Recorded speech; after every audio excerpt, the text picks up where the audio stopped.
इधर पे ध्यान देना, यहां से एडजॉइंट स्टार्ट है, तो किसी भी मैट्रिक्स का एडजॉइंट जो है उसे ए डीजे फिर ए, ये मैट्रिक्स है, इससे डिनोट किया जाता है।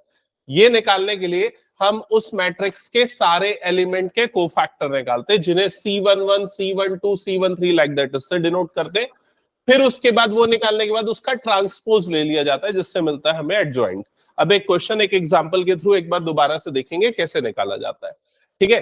लेकिन अगर वही बात करें 2x2 वाले मैट्रिक्स के लिए, तो उसका एडजॉइंट निकालने का सीधा शॉर्टकट होता है, प्रिंसिपल डायगोनल एलिमेंट को एक्सचेंज कर दो, जैसे यहां पर देख लो, और नॉन प्रिंसिपल डायगोनल एलिमेंट के साइन अपोजिट कर दो, जैसे ये दिख रहा है। तो ये सीधे 2x2 वाले मैट्रिक्स के एडजॉइंट का फॉर्मूला है।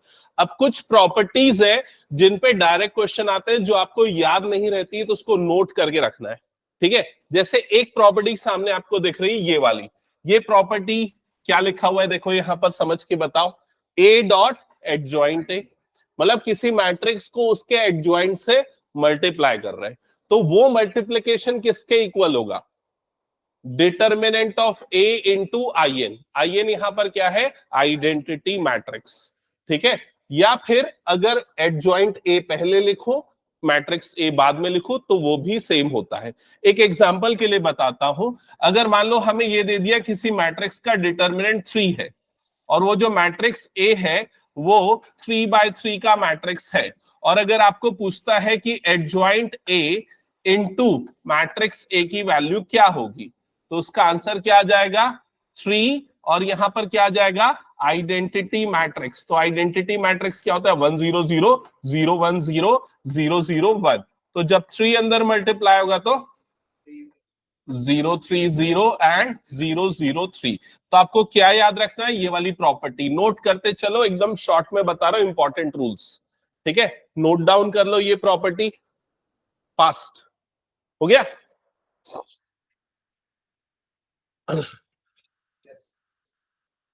ओके चलो नेक्स्ट, ये 4 और इंपॉर्टेंट प्रॉपर्टी है, जिसमें फर्स्ट प्रॉपर्टी क्या है, समझ गए कि नहीं? एक बार देख के बताओ। एडजॉइंट ए बी, तो ए और बी कोई दो मैट्रिक्स को मल्टीप्लाई करने के बाद एडजॉइंट ले, या फिर adjoint B into adjoint A, दोनों वैल्यू सेम होती है। रिवर्सल लॉ, जैसा इनवर्स में लगता है वैसे यहां पर भी लगता है, ठीक है। वैसे ही एडजॉइंट ए ट्रांसपोज और एडजॉइंट ए का होल ट्रांसपोज दोनों सेम होगा। ट्रांसपोज लेने के पहले एडजॉइंट और लेने के बाद एडजॉइंट दोनों सेम होता है। सबसे ज्यादा इंपॉर्टेंट ये दो प्रॉपर्टी, जिसमें डेफिनेटली 2 से 3 क्वेश्चन आते 1 मार्क के आपके एग्जाम्स में, ठीक है। एडजॉइंट ए इंटू एडजॉइंट ए, ये क्या होता है? डिटर्मिनेंट ऑफ ए की पावर n-2 इंटू ए। अब यहां n क्या है? Order of matrix. क्लियर ये सबको? ठीक है, नोट कर लो ये प्रॉपर्टी।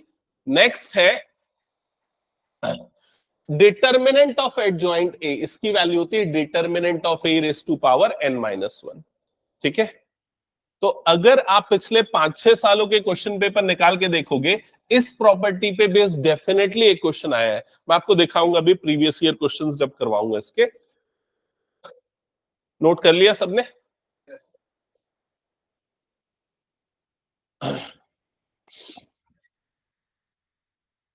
ओके आगे बढ़ते। नेक्स्ट और कुछ प्रॉपर्टी, इन्वर्टेबल मैट्रिक्स हमने ऑलरेडी देख लिया, ये वाली चीज तो याद होगी। अगर A इंटू बी करने पे हमें आइडेंटिटी मैट्रिक्स मिले तो B को A का इनवर्स कहा जाएगा। अब जो जो इंपॉर्टेंट चीज है वो नोट डाउन कराता हूं। डबल इनवर्स करने पे हमें सेम मैट्रिक्स मिलेगा, जैसा ट्रांसपोज पे होता है। इनवर्स निकालने का ये फॉर्मूला होता है determinant of A 1 determinant of A into adjoint of A। ये रिवर्सल लॉ हो गया इनवर्स का, नोट करते जाना, याद नहीं रहेगा नहीं तो बता रहा हूं मैं। जो जो चीजें यहां पर, रिवर्सल लॉ मतलब A इंटू बी करके होल इनवर्स लो, that is equal to B inverse into A inverse. ये ट्रांसपोज में भी अप्लाई होता है, ये एडजॉइंट में भी अप्लाई होता है, और ये इनवर्स में भी अप्लाई होता है, ठीक है। फिर उसके बाद ट्रांसपोज लेने के बाद इनवर्स, या इनवर्स लेने के बाद ट्रांसपोज, मैट्रिक्स सेम मिलेगा आपको, ठीक है। एडजॉइंट में भी सेम चीज मैंने बताई थी, okay. Next, determinant of A inverse जो है वो 1 डिटर्मिनेंट ऑफ ए के इक्वल आएगा, ठीक है। एक एग्जांपल के लिए मैं ये बता दूं, जैसे अगर मान लो आपको एक मैट्रिक्स ए दे दिया, मैट्रिक्स ए के एलिमेंट है 102,035,006। और अगर आपको पूछता है डिटर्मिनेंट ऑफ ए इनवर्स की वैल्यू क्या होगी, तो क्या होगा आपका आंसर, बताओ जल्दी, क्या होगा आंसर? 1/18। जो 18 बोल रहे हैं वो पूरा ध्यान से सुनो क्वेश्चन। मैंने डिटर्मिनेंट ऑफ ए इनवर्स पूछा है, तो डिटर्मिनेंट ऑफ ए की वैल्यू यहां पर क्या आ जाएगी? 18। सीधे इन तीनों को मल्टीप्लाई करेंगे क्योंकि ये कौन सा मैट्रिक्स है? Upper triangular. तो ये आ गया 18। अब इसके बाद ये वाला फॉर्मूला पुट करके आंसर कितना आ जाएगा? 1/18। क्या ये क्लियर सबको? ओके, चलो नेक्स्ट आते हैं। एलिमेंट्री ऑपरेशन तो हट चुका है तो उसको स्किप करते हैं। सिस्टम ऑफ इक्वेशन, तो इक्वेशन को सॉल्व करने के लिए मैट्रिक्स का यूज कर सकते हैं। हम इसको एग्जांपल के साथ देखेंगे, अभी फिलहाल इसको हटा देते हैं। और ये वाला टॉपिक भी हम उसी समय डिस्कस करेंगे, डिटर्मिनेंट ऑफ ए के बेसिस पे कैसे हम सॉल्यूशन डिफाइन कर सकते हैं। एक बार देखना ये वाली प्रॉपर्टी नोट डाउन कर लिया है कि आपने? रिपीट तो नहीं हो गया? हो गया क्या? ठीक है, ओके, स्किप करते हैं। तो चलिए फिर आगे बढ़ते हैं एडजॉइंट और फिर सिस्टम ऑफ इक्वेशन से। तो मैं एक काम करता हूं, मैं एक अच्छा क्वेश्चन लेता हूं, ये वाला क्वेश्चन लेता हूं और यहां से स्टार्ट करता हूं। ट्रिग्नोमेट्री वाला क्वेश्चन है, ठीक है। आपको इस क्वेश्चन का निकालना है इनवर्स, मान लीजिए इनवर्स निकालना है, ठीक है। तो इनवर्स निकालने के लिए सबसे पहला स्टेप क्या होता है? हमें उस मैट्रिक्स का क्या निकालना पड़ेगा? डिटर्मिनेंट। अब डिटर्मिनेंट निकालने के लिए हम किस रो या कॉलम को लेके सॉल्व करें, हमारी चॉइस है। हम यहाँ पर रो 1 ले लेते हैं क्योंकि मैक्सिमम नंबर ऑफ जीरोस दिख रहे हैं। तो रो 1 को लेके सॉल्व करूंगा तो 1, यहाँ पर डिटर्मिनेंट ये आ जाएगा कॉस अल्फा साइन अल्फा। जिनसे बनता है वो फटाफट बनाओ, जिनसे नहीं बनता मेरे साथ में समझते हुए सॉल्व करना, ठीक है। तो रो 1 को लेके एक्सपांड करने में सिर्फ रो 1 का फर्स्ट एलिमेंट आएगा, रिमेनिंग एलिमेंट्स यहां पर नहीं आएंगे, ओके। अब उसके बाद जब मैं इसको सॉल्व करूंगा, ये दोनों मल्टीप्लाई होगा तो ये क्या बन जाएगा? Minus cos square alpha. और जब ये दोनों मल्टीप्लाई होंगे तो ये बन जाएगा माइनस साइन स्क्वायर अल्फा। फिर उसके माइनस कॉमन निकलेगा और यहां पर ब्रैकेट के अंदर बन जाएगा cos square alpha plus sine square alpha. यहां तक क्लियर? ओके। अब इसके बाद ये प्रॉपर्टी होती है, क्लास 10th में आपने पढ़ा है, sine square theta plus cos square theta की वैल्यू 1 होती है। तो ये पूरा क्या बन जाएगा? 1। तो यहां पर आपको डिटर्मिनेंट ऑफ ए की वैल्यू मिलेगी -1। क्या ये सबको क्लियर हो गया? तो सबसे पहला स्टेप होता है डिटर्मिनेंट ऑफ ए निकालना। अगर वो एग्जिस्ट करेगा तभी किसी मैट्रिक्स का इनवर्स निकाला जा सकता है, ओके। अब मैं इनवर्स निकालने के लिए सेकंड जिस चीज की रिक्वायरमेंट है वो है एडजॉइंट, ठीक है। तो एडजॉइंट निकालने का फॉर्मूला है adjoint A is equals to, यहां पर आएगा C11 C12 C13 C21 C22 C23 C31 C32 C33, मतलब कोफैक्टर्स C33, ये सब निकालने पड़ते हैं। पुट करके उनका ट्रांसपोज लेना पड़ता है। तो सबसे पहले आते हैं C11 निकालने के लिए। तो C11 निकालने के लिए हम सबसे first element, first row first column के एलिमेंट को देखेंगे, उसके रो और कॉलम को हाइड कर देंगे, फिर उसके बाद जो बच गया उस डिटर्मिनेंट को सॉल्व कर देंगे। तो यहां पर ये बच गया डिटर्मिनेंट, क्या बचा यहाँ पर? कॉस अल्फा साइन अल्फा, यहां बचा साइन अल्फा, ये बचा माइनस कॉस अल्फा।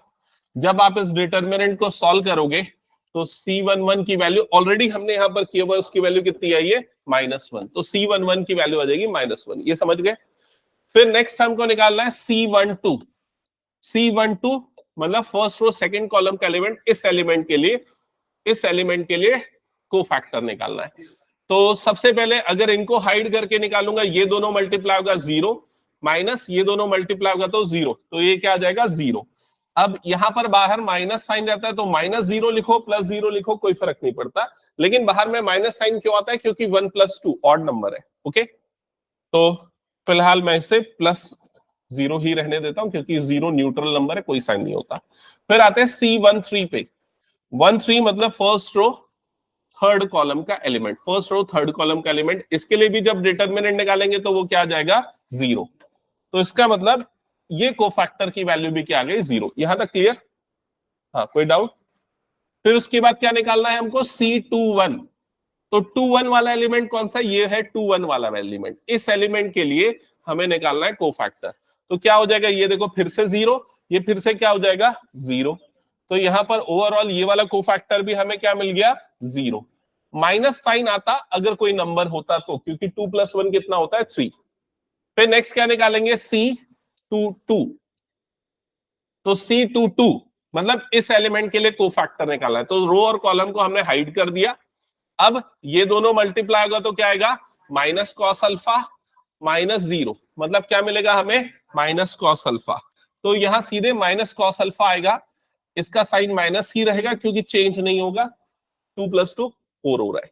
ठीक है, फिर नेक्स्ट एलिमेंट के लिए, नेक्स्ट एलिमेंट कौन सा है हमारे पास C23, second row third column वाला एलिमेंट। तो सेकेंड रो थर्ड कॉलम वाला एलिमेंट ये है, इसके लिए जब हम कोफैक्टर निकालेंगे ये दोनों मल्टीप्लाई होगा तो साइन अल्फा -0, तो क्या बचेगा यहाँ पर साइन अल्फा।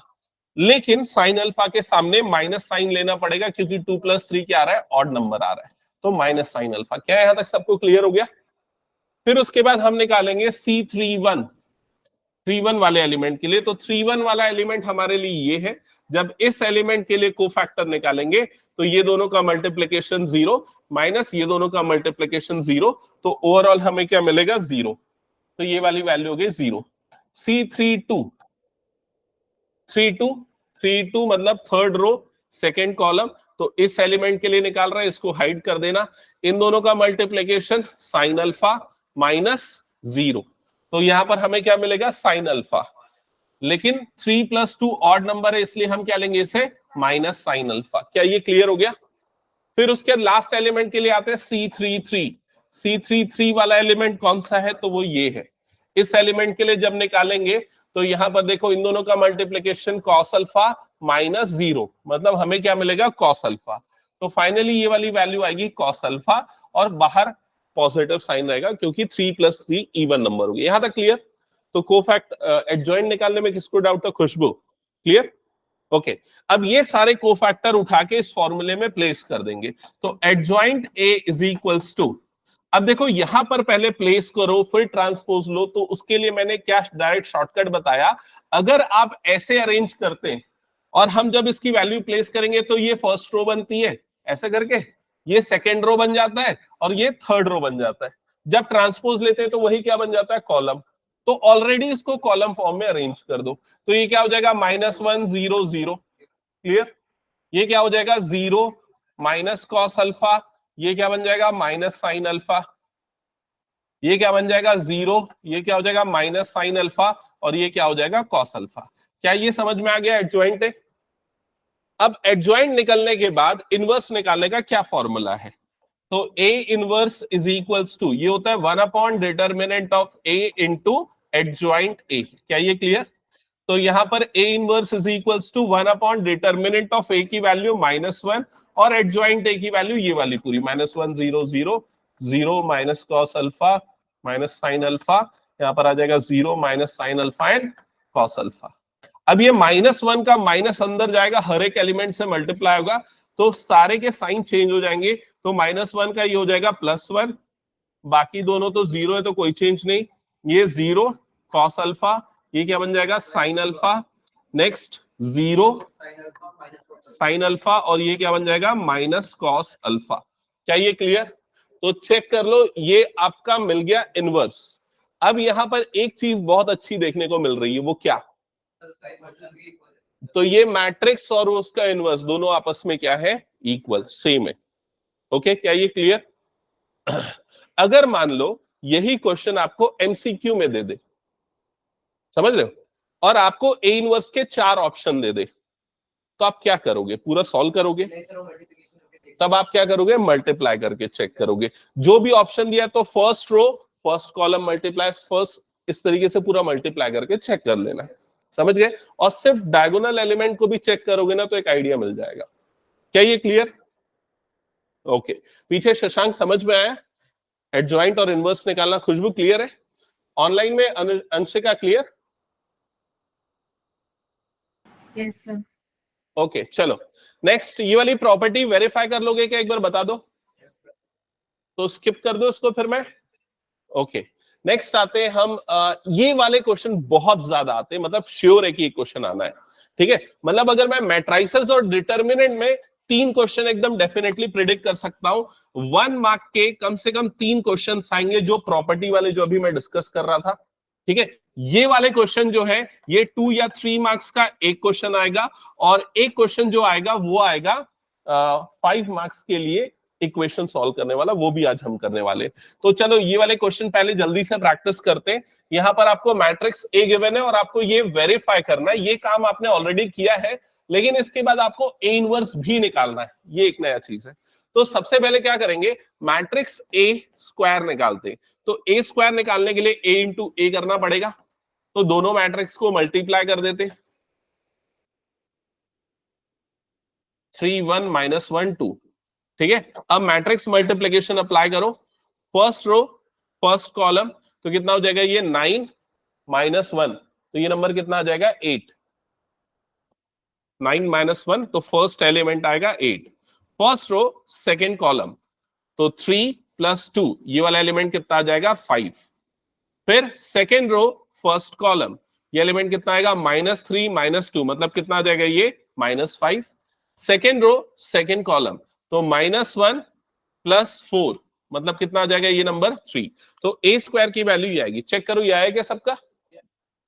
ओके, अब ए स्क्वायर निकालने के बाद ये सारी चीजें यहां पर हम पुट कर देंगे, तो ए स्क्वायर के प्लेस पे 8 5 -5 एंड 3, फिर उसके बाद -5 ए के प्लेस पे मैट्रिक्स ए जो हमें गिवन है 3 1 -1 एंड 2 प्लस 7 आई के प्लेस पे आइडेंटिटी मैट्रिक्स 1 0 0 1। ओके, वेरीफाई करना है तो हम यहां पर जब सॉल्व करना स्टार्ट करेंगे तो यहां पर LHS करके लिखेंगे, left hand side is equals to this. Okay, फिर उसके बाद LHS इज इक्वल्स टू, ये वाला मैट्रिक्स आ गया 8 5 -5 3, यहां पर ये जो 5 है अंदर जाएगा 15 5, ये हो जाएगा -5, ये हो जाएगा 10 प्लस 7 अंदर जाएगा तो 7 0 0 7, यहां तक हो गया सबका। फिर फर्दर देखो एलिमेंट बाय एलिमेंट ऐड होगा, तो 8 और प्लस 7 कितना हो जाएगा ये 15, और यहां पर क्या है -15, मतलब क्या आ जाएगा 0। वैसे ये 5 और ये क्या है -5, क्या हो जाएगा 0। -5 और ये माइनस माइनस क्या हो जाएगा +5, तो ये भी आ जाएगा 0। 3 और प्लस 7 10, और इधर पे क्या आ रहा है -10, मतलब ये भी क्या आ जाएगा 0। तो ये नल मैट्रिक्स आ रहा है, वेरीफाई हो गया है। अब इसको यूज करके ए इनवर्स कैसे निकालना है, तो ए इनवर्स निकालने के लिए हमने जो अभी इक्वेशन वेरीफाई की उसे दोबारा से लिखेंगे, A square -5a plus 7i is equals to O. हमने दोबारा से वो इक्वेशन लिख ली। अब इस इक्वेशन में क्या मल्टीप्लाई कर देंगे, ए इनवर्स मल्टीप्लाई करेंगे। जब ए इनवर्स मल्टीप्लाई होगा इस नंबर के साथ, तो क्या बनेगा ये ए। जब -5, जब ए इनवर्स इससे मल्टीप्लाई होगा, तो देखो a इंटू ए इनवर्स की वैल्यू कितनी होती है i, तो ये कितना बन जाएगा 5i बन जाएगा। ठीक है, प्लस 7, जब किसी भी मैट्रिक्स से आइडेंटिटी मैट्रिक्स मल्टीप्लाई होता है तो हमें वही मैट्रिक्स मिलता है, तो इसका मतलब जब इन दोनों का मल्टीप्लीकेशन होगा तो क्या मिलेगा ए इनवर्स, तो +7 ए इनवर्स। और नल मैट्रिक्स मल्टीप्लाई होता है तो क्या मिलता है नल मैट्रिक्स, क्योंकि zero matrix is equivalent to 0, तो यहां पर हमें क्या मिल जाएगा ओ मिल जाएगा। क्या ये क्लियर हो गया, ये वाली लाइन चेक कर लो। ठीक है, जब इससे मल्टीप्लाई हुआ तो पावर ऐड होके कम हो गई, इससे मल्टीप्लाई हुआ तो आई बना, इससे मल्टीप्लाई होता है इनवर्स, इससे मल्टीप्लाई होता ओ। अब क्या करना है, ए इनवर्स निकालने के लिए ए इनवर्स यहां रखो, बाकी सबको दूसरी जगह शिफ्ट कर दो। ठीक है, सॉल्व कर ली सबने क्वेश्चन। तो देखो यहां पर इसको सॉल्व करने के लिए मैंने क्या किया, 7 ए इनवर्स यहीं पर रखा, बाकी दोनों को उधर भेजा, तो -5i उधर जाके क्या हो जाएगा +5i, प्लस ए उधर जाके क्या हो जाएगा -a। अब क्या करो, यहां पर वैल्यू पुट कर दो, किसकी वैल्यू, तो 5i की जगह पे क्या आ जाएगा आइडेंटिटी मैट्रिक्स, माइनस ए की जगह पे मैट्रिक्स ए जो आपको क्वेश्चन में गिवन था, क्या है वो 3 1 -1 2, तो यहां पर आ जाएगा 3 1 -1 2। ठीक है, अब जब आप इसको सिंप्लीफाई करोगे 5 अंदर जाएगा, तो यहां पर क्या हो जाएगा 5 0 0 5, माइनस इधर पे क्या आ जाएगा 3 1 -1 2, कितना आएगा दोनों का डिफरेंस 5 -3 आ जाएगा 2, 0 -1 मतलब -1 +1 5 - 2 मतलब ये कितना हो जाएगा 3। ये किसकी वैल्यू मिली है आपको? 7A इनवर्स की। ये आया है 2 - 1 1 एंड 3।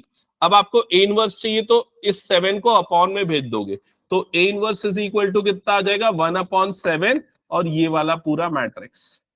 क्या ये क्लियर हो गया सबको? ठीक है, तो ये होगा इसका फाइनल आंसर। एक बार चेक कर लो, कोई डाउट है तो इसमें पूछ लो। ऐसे वाले क्वेश्चन अच्छे से प्रैक्टिस कर लेना। हटा दो इसको, फिर मैं कुछ नोट करना है तो देख लो एक बार।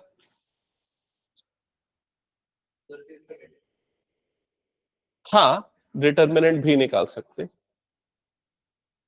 हटा दूं? हाँ चलो जल्दी से ये वाला क्वेश्चन बना के बताओ। ये इसी टाइप का क्वेश्चन है जो अभी हमने डिस्कस किया। यहां पर आपको क्वेश्चन में क्या गिवन है? मैट्रिक्स ए गिवन है, find the values of A and B. A और बी फाइंड आउट करना है और ये आपको इक्वेशन गिवन है। तो सबसे पहला काम आपको करना है कि ए स्क्वायर निकालना है, उसको प्लेस करना है यहां पर। ए स्क्वायर की वैल्यू निकाल के उससे प्लेस करना है। ए स्क्वायर निकालने के लिए ए इंटू ए कर देना है। तो गया मैट्रिक्स ए 3 2 1 1। फिर से यहां पर आ जाएगा 3 2 1 1। निकाल लिया ए स्क्वायर, क्या आया?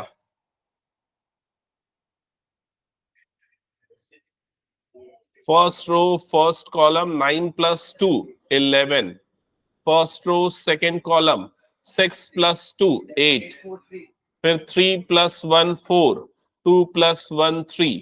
ये आएगा। आ गया क्या? फिर ये वैल्यू कहाँ है? आ गया, ओके। फिर ये वैल्यू उठा के इस इक्वेशन में पुट कर देना। तो जब इसमें पुट करोगे तो ए स्क्वायर के प्लेस पे 11 8 4 3 ये आ जाएगा ए स्क्वायर के प्लेस पे, प्लस स्मॉल ए। ये स्मॉल ए स्मॉल बी ये मैट्रिक्स नहीं है।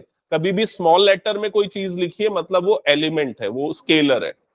ठीक है, मैट्रिक्स को हमेशा कैपिटल लेटर से डिनोट किया जाता है। तो ये आ जाएगा 3 2 1 1 plus B I identity matrix of same order. ये आ गया, that is equals to null matrix. Null matrix mean 0 0 0 0। Okay, अब सिंपली आप एलिमेंट बाय एलिमेंट इनको ऐड कर दो। जैसे ये हो जाएगा 11 और जब ये इससे मल्टीप्लाई होके ऐड होगा क्या बनेगा? 3a। और जब ये इससे ऐड मल्टीप्लाई होकर ऐड हो गया तो क्या बनेगा? b। तो फर्स्ट एलिमेंट बनेगा 11 + 3a + b। क्या ये क्लियर हो गया? डायरेक्ट किया मैंने। नेक्स्ट क्या बनेगा? 8 और ये a जब मल्टीप्लाई होगा तो क्या बनेगा? 8 + 2a। ठीक है, और ये वाला एलिमेंट तो 0 है तो कुछ भी नहीं होगा, तो 8 + 2a ही आएगा। ओके, फिर वैसे ये वाला एलिमेंट क्या हो जाएगा? 4 + a और ये हो गया 0, तो यहां पर बनेगा 4 + a। और जब ये एलिमेंट होगा तो 3 + a + b, तो ये आ जाएगा 3 + a + b। That is equals to null matrix 0 0 0 0। क्या ये क्लियर सबको? अब a और b की वैल्यू निकालनी है तो आप सिंपली क्या करो, जिसमें सिर्फ a वाली टर्म है उन एलिमेंट्स को कंपेयर कर दो। ये मैट्रिक्स है तो यहां एलिमेंट कंपेयर करके हम अननोन फाइंड आउट कर सकते हैं। तो a की वैल्यू कितनी आएगी? -4। फिर उसके बाद जैसे इन दोनों को इक्वेट करेंगे, a + b + 3 is equal to क्या हो गया? 0। a की जगह पे -4 डाल दो तो -4 + b + 3 इज इक्वल टू क्या हो जाएगा? 0। तो b - 1 इज इक्वल टू 0, तो b की वैल्यू क्या आ जाएगी? +1। दैट्स इट, ये आ गया आंसर। क्या ये क्लियर सबको? ऐसे क्वेश्चन 2 नंबर्स के लिए पूछे जा सकते हैं। हटा दो उसको मैं। चलो नेक्स्ट क्वेश्चन पे आते हैं। ये क्वेश्चन बना लोगे क्या? स्किप करूं क्या? ठीक है, लेकिन मेक श्योर करना ये पक्का हो जाना चाहिए सबका। ये एकदम कंपलसरी होमवर्क है और नहीं बनता तो पूछना मुझसे। और सिमिलर वे में ये वाला क्वेश्चन भी बहुत इंपॉर्टेंट है, इसको भी बनाना। ठीक है, ये दोनों क्वेश्चंस पक्का बनने चाहिए। चलो अब इसका आंसर मुझे चाहिए। सब आंसर रेडी रखो, जिससे पूछूंगा वो बताना।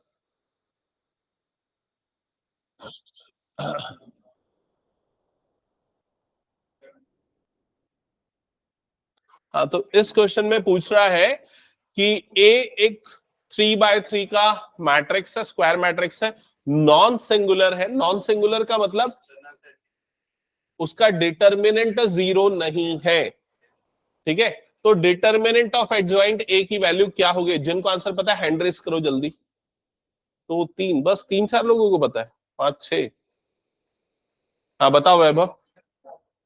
ऑप्शन बी करेक्ट होगा क्या? लक्ष्य क्यों नहीं पता है, क्यों नहीं पता है? मैं जबकि क्लियरली बोला कि इसका क्वेश्चन सबसे ज्यादा आता है इस प्रॉपर्टी का, मैंने ये बोल के बताया था। इसका फॉर्मूला क्या होता है? Determinant of a to the power n-1। याद आया ये? तो ये क्या हो जाएगा? डिटर्मिनेंट ऑफ a की पावर n क्या होता है? ऑर्डर, तो क्या आ जाएगा? 3-1, तो ये होगा डिटर्मिनेंट ऑफ a की पावर 2। ओके, समझ गए ना? ये हटा दो उसको पे। ओके, चलो नेक्स्ट क्वेश्चन पे आते हैं। नेक्स्ट क्वेश्चन, हाँ बताओ इसका क्या आंसर होगा? आंसर रेडी रखना, जब पूछूंगा तो हैंड रेस करना कितने बच्चों को पता है, फिर आंसर करना। सुमांशु को पता है, और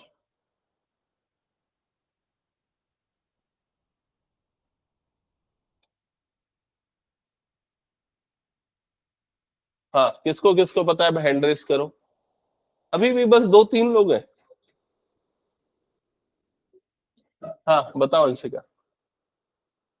ऑप्शन बी।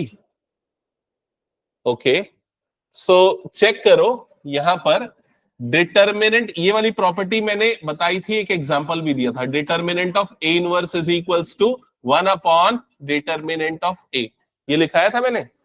तो बस वही चीज है, डिटर्मिनेंट डीईटी का मतलब क्या है? डिटर्मिनेंट। तो determinant of A inverse is equals to 1 upon determinant of A, that's it. क्या ये क्लियर?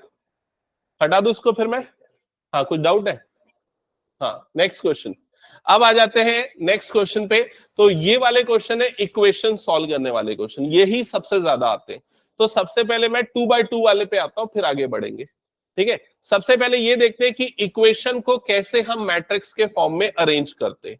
तो इक्वेशन को मैट्रिक्स के फॉर्म में लिखने के लिए 3 मैट्रिक्स बनाया जाता है। एक मैट्रिक्स ए होता है, दूसरा मैट्रिक्स एक्स होता है, तीसरा मैट्रिक्स बी होता है। यहां पर ये जो पहला मैट्रिक्स ए है, इसे कौन सा मैट्रिक्स क्या कहते हैं? इसे इसे कहते हैं coefficient matrix. Coefficient matrix. X वाले मैट्रिक्स को क्या बोलते हैं? Variable matrix. और बी वाले मैट्रिक्स को बोलते हैं कांस्टेंट मैट्रिक्स। क्या ये क्लियर? ये जो मैट्रिक्स ए है ये हमेशा एक स्क्वायर मैट्रिक्स होगा। तो स्क्वायर मैट्रिक्स, क्योंकि जितने इक्वेशन उतने वेरिएबल, तभी इक्वेशन सॉल्व होता है। जैसे कि इसमें कितने इक्वेशन है? 2 इक्वेशन। कितने वेरिएबल है? 2 वेरिएबल एक्स और वाई। ठीक है, तो इसका मतलब 2 इक्वेशन 2 वेरिएबल, तो 2x2 का मैट्रिक्स बनेगा मैट्रिक्स ए, कोफिशिएंट मैट्रिक्स। तो यहां पर हम सीधे एक्स और वाई के कोफिशिएंट को लिखेंगे। यहां एक्स का कोफिशिएंट क्या है? 1, यहां वाई का कोफिशिएंट क्या है? 2, तो 1 2 ये आ गया। ये x का कोफिशिएंट 2 और ये y का कोफिशिएंट 3, तो यहां पर क्या आ गया? 2 3। तो ये बना हमारा मैट्रिक्स ए। क्या ये क्लियर हो गया सबको? अब मैट्रिक्स x जो है वेरिएबल मैट्रिक्स, नाम से ही क्लियर है, इसमें सिर्फ वेरिएबल आएंगे। तो हमारे पास 2 ही वेरिएबल है, x और y। और ये हमेशा एक कॉलम मैट्रिक्स होता है, तो x और y का ये बन गया एक वेरिएबल मैट्रिक्स, जिसे किससे डिनोट किया जाता है? x से। और राइट साइड में जो आपको मैट्रिक्स बी दिख रहा है वो कांस्टेंट मैट्रिक्स। तो राइट साइड वाले जो एलिमेंट है वो आएंगे, यहां पर क्या आ जाएगा? 2 और 3। क्या ये क्लियर? आप क्लियरली देख सकते हो, अगर आप मैट्रिक्स मल्टीप्लीकेशन करोगे तो ये किससे मल्टीप्लाई होगा? फर्स्ट कॉलम से। तो क्या बन जाएगा? x प्लस 2y, और उसकी वैल्यू किसकी इक्वल आ रही है? 2 के। फिर वैसे 2x plus 3y equal to क्या हो जाएगा? 3। क्या ये क्लियर? तो सबसे पहला टास्क होता है जो भी इक्वेशन है उसको वेरिएबल के फॉर्म में रिप्रेजेंट करना। अब अगर आपको याद होगा, जब आप क्लास 10th में हुआ करते थे तो आप pair of linear equation chapter में एक टॉपिक पढ़ते थे, टाइप ऑफ सॉल्यूशन। याद है थोड़ा बहुत? उसमें ना ये जो लीनियर इक्वेशन होती थी, ये पेयर ऑफ लीनियर इक्वेशन, इसके 3 तरह के सॉल्यूशंस बनते थे, अगर आपको याद हो तो। पहला तो ये कि जब दोनों लाइन एक दूसरे को कट कर रही है तो कितना सॉल्यूशन? Unique solution, 1 solution. दूसरा ये कि दोनों लाइन एक दूसरे के ऊपर कोइंसिडेंट होती थी तो कितने सॉल्यूशन? Infinite solution. तीसरा, जब दोनों लाइन एक दूसरे के पैरेलल होती थी, नो सॉल्यूशन। याद आया ये? तो जब आपको यूनिक सॉल्यूशन या इनफाइनाइट सॉल्यूशन मिलता था तो उस समय इन इक्वेशन को कंसिस्टेंट कहा जाता था, और जब नो सॉल्यूशन मिलता था तो क्या बोलते थे? इनकंसिस्टेंट। याद आया ये चीज अभी भी एप्लीकेबल है यहाँ पर, ठीक है। कंसिस्टेंट होगा, इनकंसिस्टेंट होगा, यूनिक सोल्यूशन होगा, क्या होगा। अब वो कैसे पता करेंगे, तो वो पता करने का तरीका पीछे छूट गया, जो मैं बोल रहा था आगे आप लोगों को बताऊंगा। तो वो पता करने का तरीका यहां पर है। देखो ये जो आपको दिख रहा है डिटर्मिनेंट ऑफ ए, तो डिटर्मिनेंट ऑफ ए पहले आपको निकालना है।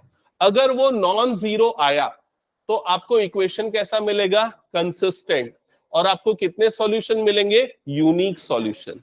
लेकिन अगर डिटर्मिनेंट ऑफ ए जीरो आया तो आप क्या निकाल लोगे, adjoint A into B.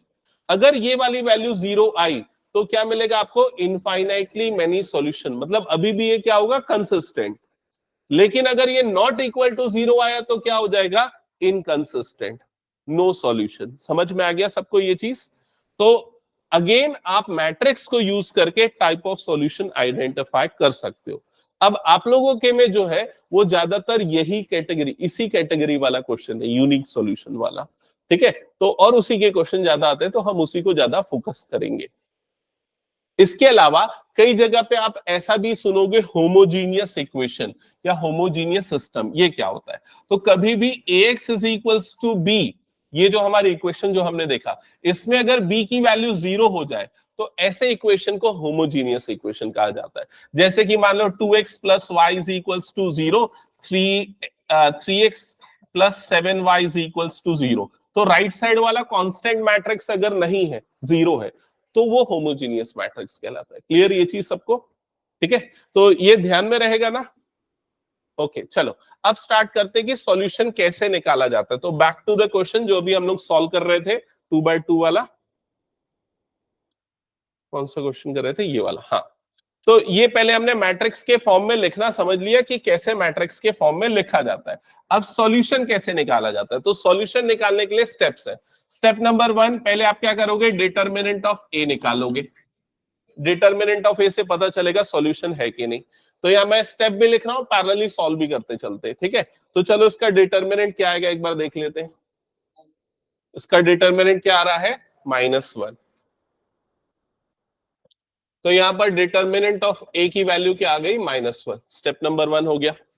Determinant of ए निकालने के बाद सेकेंड स्टेप है आपका एडजॉइंट ए निकालना। एडजॉइंट ए, तो एडजॉइंट ए 2x2 के लिए निकालना तो बड़ा आसान है। कैसे निकालते हैं एडजॉइंट ए, 3 - 2 इन दोनों को एक्सचेंज कर देते हैं, तो यहां पर आ जाएगा 3 और यहां पर क्या आ जाएगा 1। ये दोनों का साइन बदल देते हैं तो ये क्या आ जाएगा -2 और ये भी क्या आ जाएगा -2। क्या ये क्लियर।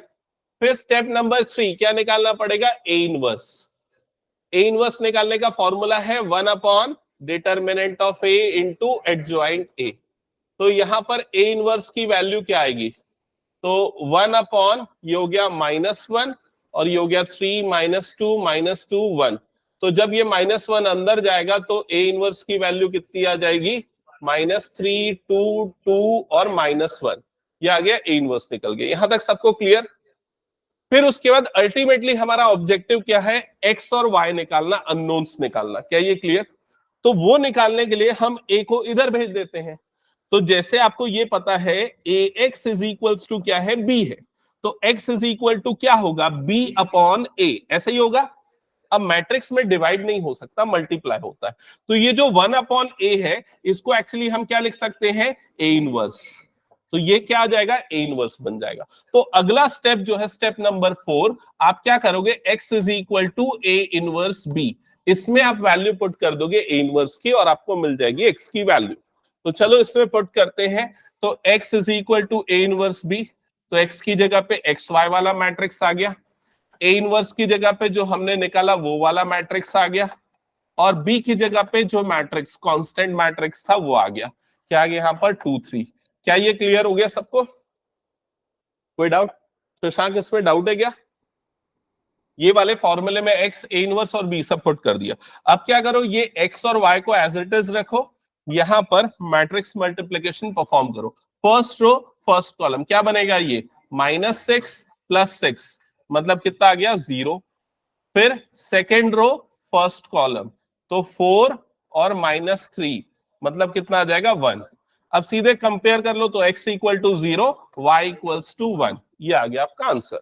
अब आंसर सही आया या गलत, ये चेक करने के लिए आप वापस से इन वैल्यू को इक्वेशन में पुट करके देख लो।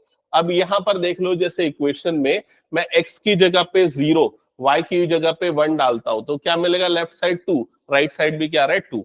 या x की जगह पे 0, y की जगह पे 1, तो लेफ्ट और राइट दोनों क्या आ रहा है? 3। क्या ये क्लियर हो गया सबको? दैट्स इट, हो गया ये। तो ये 2/2 के लिए हमने देखा कि कैसे हम इक्वेशन का सॉल्यूशन निकालते हैं।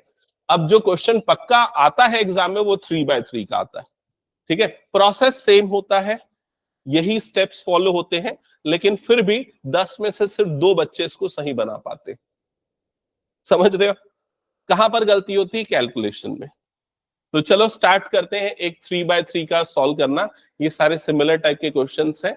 अब जैसे कई क्वेश्चंस को देख के ही आप बता दोगे कि उनका सॉल्यूशन निकलेगा कि नहीं। 2/2 में तो देख के बता सकते हैं, खैर इनमें सबके यूनिक सॉल्यूशन मिलेंगे। 3/3 हम एक काम करते हैं, स्टार्ट करते हैं सॉल्व करना।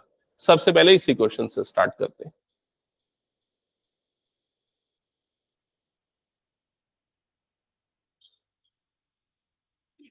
नोट कर लो इक्वेशन।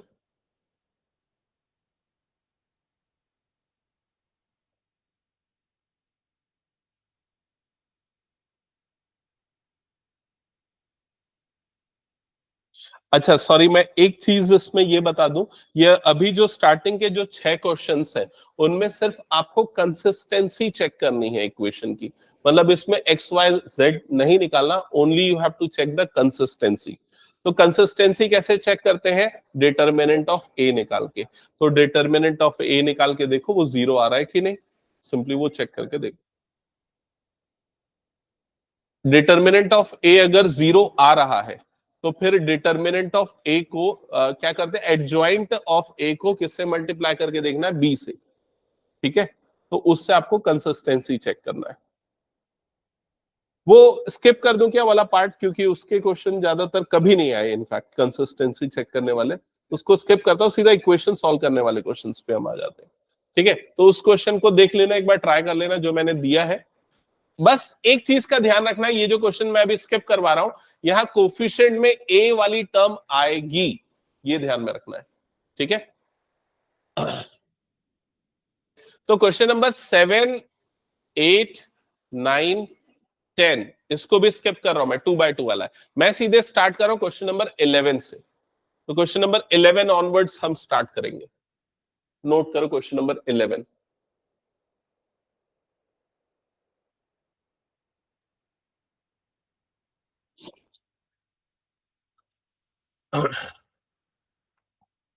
क्वेश्चन नंबर 11 में सबसे पहले हम इस पूरी इक्वेशन को मैट्रिक्स के फॉर्म में अरेंज करेंगे। तो सबसे पहले हमारा मैट्रिक्स कौन सा मैट्रिक्स आता है?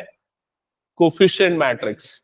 ऑर्डर इसका क्या होगा? 3/3, क्योंकि 3 रोज 3 कॉलम्स। तो एक एक करके सबसे पहले कोफिशिएंट, फर्स्ट रो क्या बनेगी? 2 1 0, सॉरी 2 1 1, सॉरी 2 1 1। एक्स का कोफिशिएंट, वाई का कोफिशिएंट, जेड का कोफिशिएंट।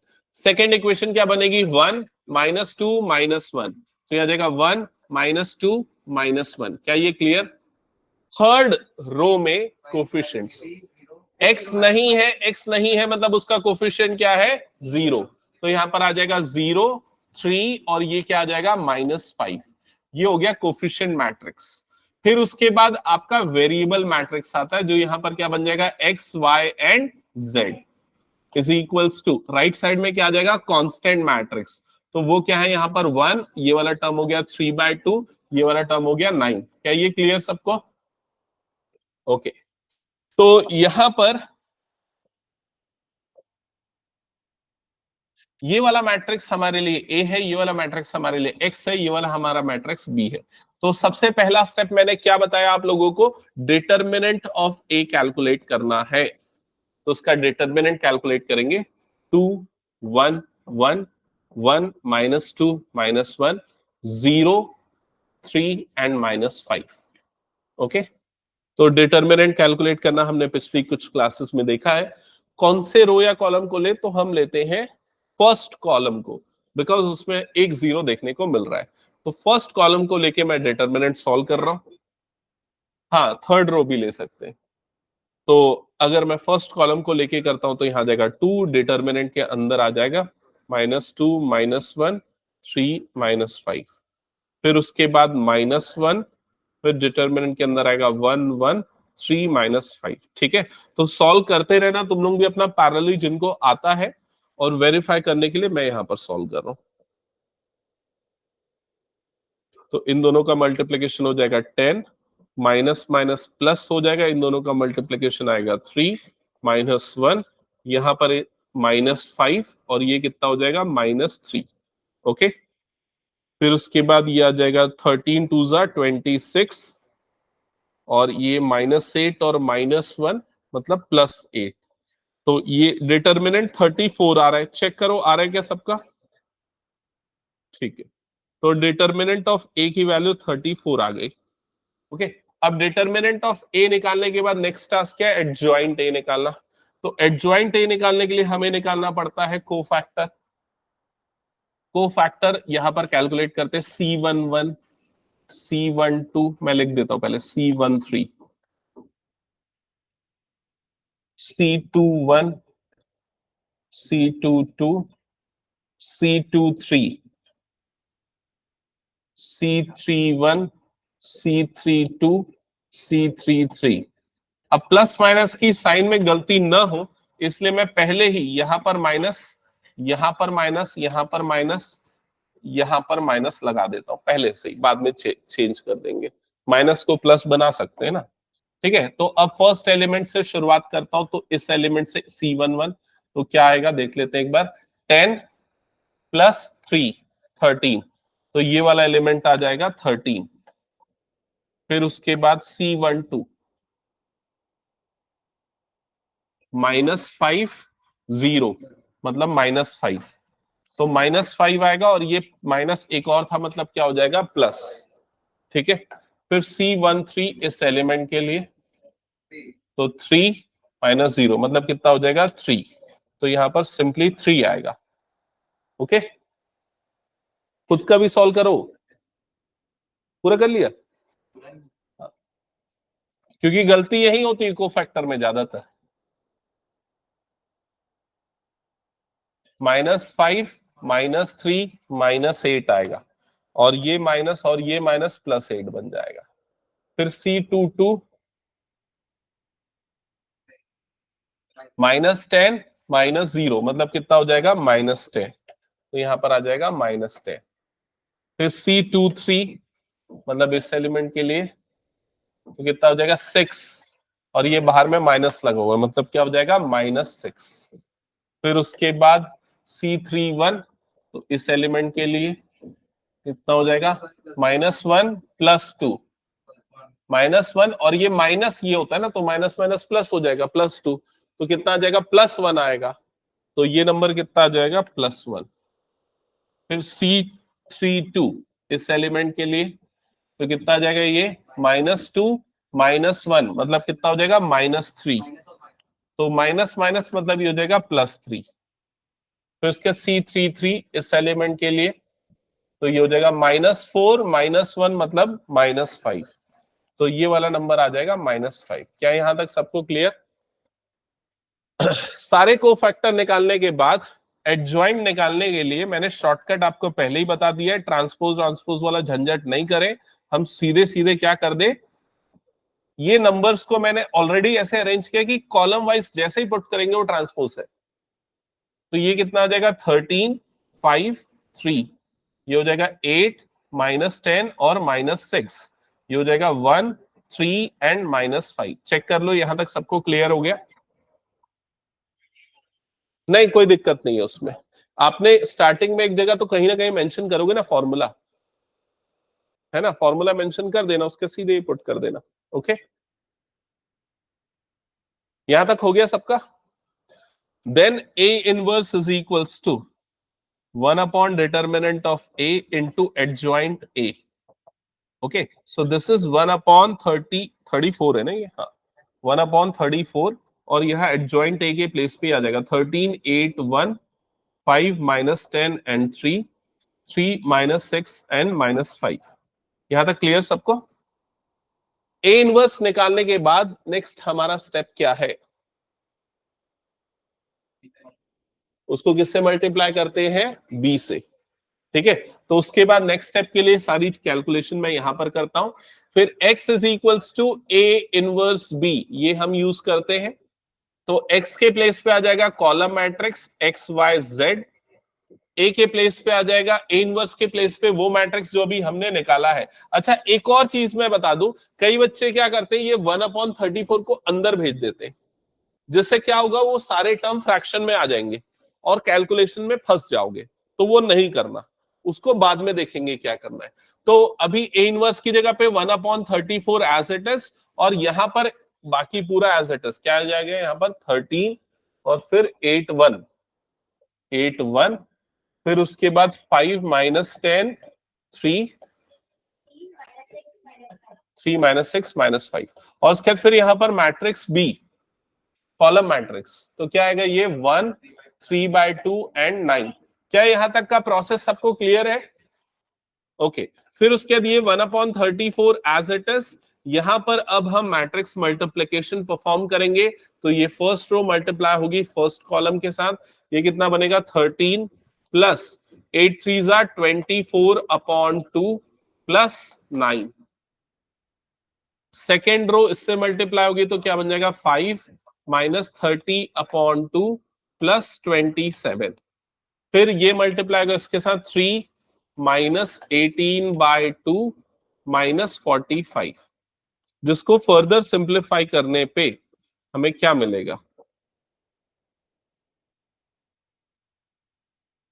जैसे यहां पर 1 और ये 2 कट जाएगा, 12 है ना, और ये 12 और 13 कितना होता है 25, 25 प्लस 9 कितना होगा 34, समझ गए। फिर ये कटेगा तो कितना बचेगा -15, -15 और +5 मतलब -10, -10 और प्लस ये मतलब +17, यहाँ बचेगा +17। ये कटेगा तो कितना बचेगा -9। ठीक है, अब -9 और +3 मतलब -6, -6 और ये -51, -51। क्या यहाँ तक क्लियर हो गया सबको? अब 34 को अब अंदर भेजते हैं, तो 34/34, 17/34 -50/34। तो सबसे पहला नंबर बनेगा 1, दूसरा नंबर 1/2, 17 1 17 2 कटेगा, 17 3 और 17 2 मतलब ये कितना बन जाएगा -3/2। समझ गए?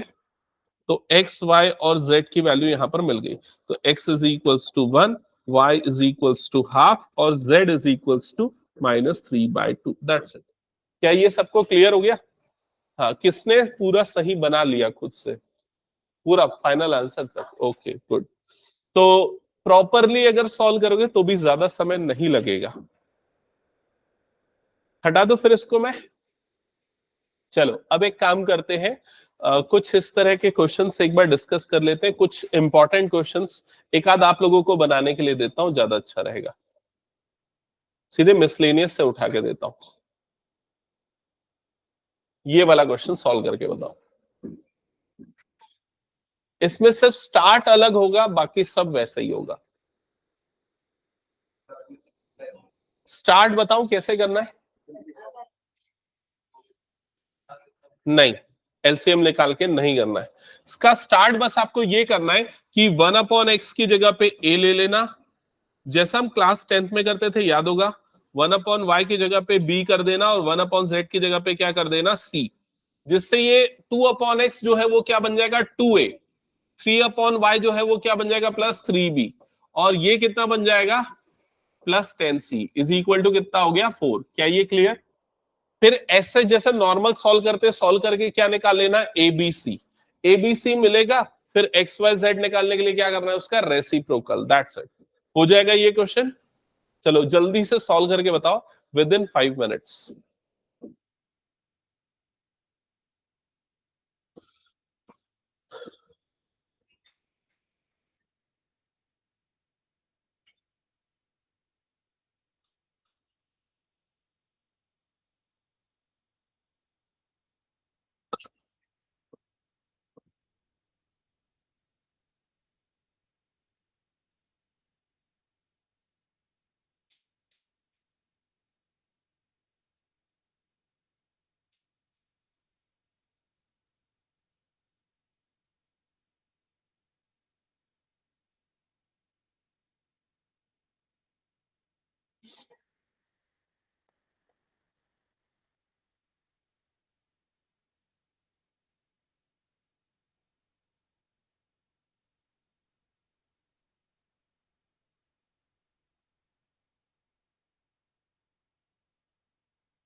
बन रहा है क्वेश्चन?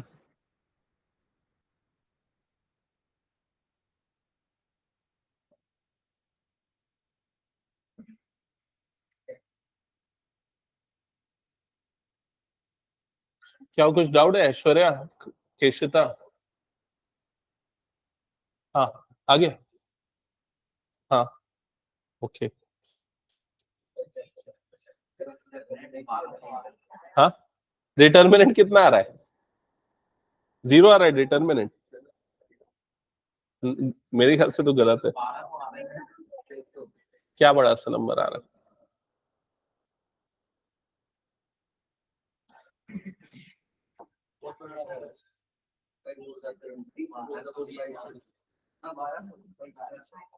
मेरे ख्याल से 1200 ही आना चाहिए।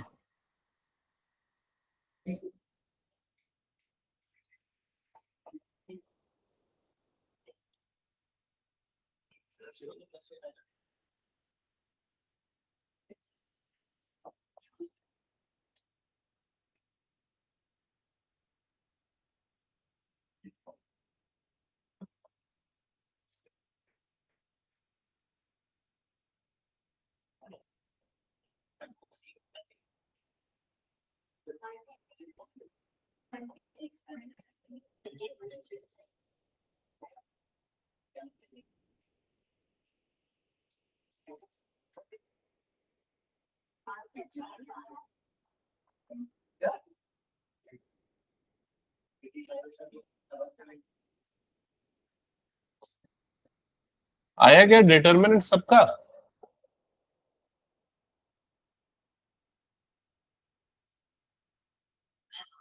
सॉल्व करूं कि बना रहे हो?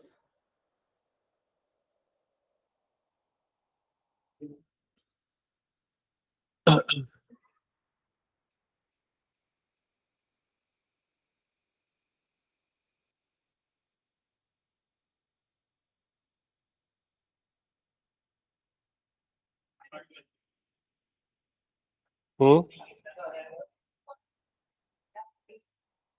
सबका अलग आ रहा है। रुको अभी चेक कर लेता हूं मैं।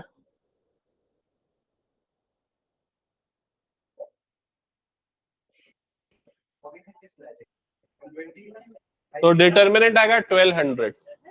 हाँ, 1200 एग्जैक्टली 1200। कितने बच्चों का आया है ये? हाँ, तो मेरा प्रिडिक्शन सही निकला क्या? 10 में से सिर्फ 2 ही लोग सही बना पाते हैं।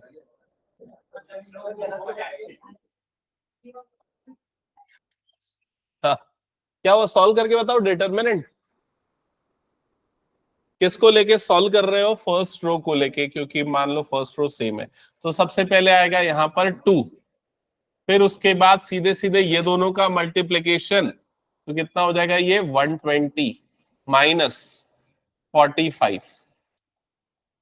फिर यहां पर आ जाएगा -3, इन दोनों का मल्टीप्लीकेशन -80 -30, -80 -30। फिर उसके बाद +10, इन दोनों का मल्टीप्लीकेशन +36 +36, 36 +36। चेक कर लो यहां किसी की गलती तो नहीं। फिर उसके बाद ये डिफरेंस कितना हो जाएगा? तो ये डिफरेंस होगा 75, उसका डबल करोगे तो हो जाएगा 150। इन दोनों का एडिशन होगा -110, उसका 3 टाइम्स करोगे तो +330। फिर इन दोनों का एडिशन होगा 72 प्लस इंटू 10, 720। चेक करो यहां पर गलती। ओके, फिर उसके बाद फर्दर इन दोनों का एडिशन 1050 प्लस 150 मतलब 1200, तो फाइनली ये आएगा 1200। ठीक है, ओके, तो इसको अच्छे से प्रैक्टिस करना। अच्छा ये बताओ, डिटर्मिनेंट के पीवाईक्यू करने हैं क्या, और कुछ बचे हुए क्वेश्चंस करने हैं क्या? डिटर्मिनेंट की एक और क्लास करें, मैट्रिसेस डिटर्मिनेंट नहीं करना है? कर लेते, पीवाईक्यू कर लेते, previous year questions matrices determinant का, और एनसीईआरटी के कुछ बचे हुए इंपॉर्टेंट क्वेश्चंस और कर लेंगे। एक क्लास और मैट्रिसेस डिटर्मिनेंट की कंबाइनली करते, फिर उसके बाद हम नया चैप्टर स्टार्ट कर देंगे, एओडी एप्लीकेशन ऑफ डेरिवेटिव। हाँ निकलेगा ना, इसीलिए तो 5 मार्क्स का आता है, मैं क्या बोल रहा हूँ।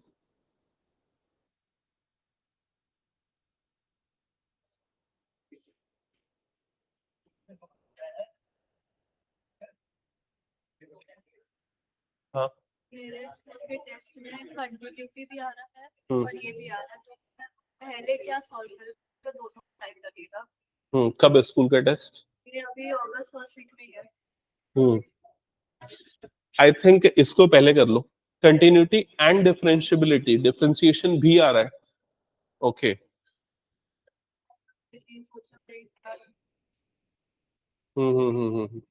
मतलब डिफरेंशिएशन तक पूरा चैप्टर आ रहा है वाला, तो आई थिंक उसको पहले कर लो और इसके सेलेक्टेड टॉपिक कर लो, जो अभी मैंने जो टॉपिक्स बताया ना वाले कर लो, और डिफरेंशिएशन को पूरा अच्छे से कर लो।